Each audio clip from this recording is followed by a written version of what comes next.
ভক্তরা তাকে ভালোবেসে ডাকেন এল ফ্যালকন নামে। বাজ পাখির মতো ক্ষিপ্র দৃষ্টি তার, ঘুরে বেড়ান পুরো মাঠ জুড়ে। কখনো মিড, কখনো ডিফেন্স, কখনো বা তিনি স্ট্রাইকার।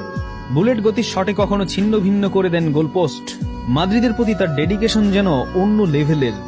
গত সিজনেও রিয়াল মাদ্রিদের হয়ে সবচেয়ে মাঠে ছিলেন ফেদে ভালভার্দে। এই সিজনেও একই অবস্থা তার, কখনো আনফিট অবস্থায় নেমে পড়েছেন মাদ্রিদের ত্রাণকর্তা হিসেবে। ফেদে ভালভার্দে প্রথম মাদ্রিদিস্তাদের মন জয় করেন অ্যাটলেটিকো মাদ্রিদের বিপক্ষে সেই বিখ্যাত রেড কার্ড দেখে। আলভারো মোরাতাকে গোল বঞ্চিত করা সেই ট্যাকেলের পর রেড কার্ড দেখেও পান স্ট্যান্ডিং ওভেশন। মাদ্রিদও জিতে নেয় স্প্যানিশ সুপার কাপ। এরপর আর পিছনে ফিরে তাকাতে হয়নি। যতদিন যায় হয়ে উঠেছেন মাদ্রিদের ভরসার জায়গা। এই তো কয়েকদিন আগের কথা, ম্যানচেস্টার সিটির বিপক্ষে সেকেন্ড লেগে তার স্টার্ট করার কথা ছিল না, কিন্তু ম্যাচের গুরুত্ব বুঝে নিজে আঞ্চলিককে রিকোয়েস্ট করেছিলেন তাকে রাখার জন্য। বাকি কাজ নিজ দায়িত্বে করে নিয়েছেন ফেদে ভালভার্দে। শুরু করার কথা ছিল না অ্যাটলেটিকো মাদ্রিদের বিপক্ষেও।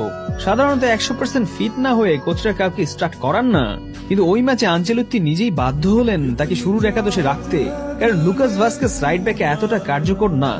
কোচের আস্থার যথাযথ প্রতিদানও দিলেন এল ফ্যালকন। আনফিট ভালভার্দে শুধু মাঠে নামলেন এমনটা না, এক কথায় ম্যাচটা জিতিয়ে গেলেন। যেন আসলেন, দেখলেন, জয় করলেন।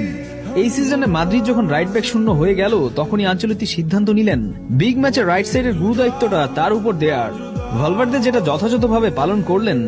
যে পজিশনেই নামেন কখনো হতাশ করেননি, মনে হয় যেন ওই পজিশনেরই প্লেয়ার। মডার্ন ফুটবল এরকম ভার্সেটাইল প্লেয়ার যে কোনো কোচের স্বপ্ন।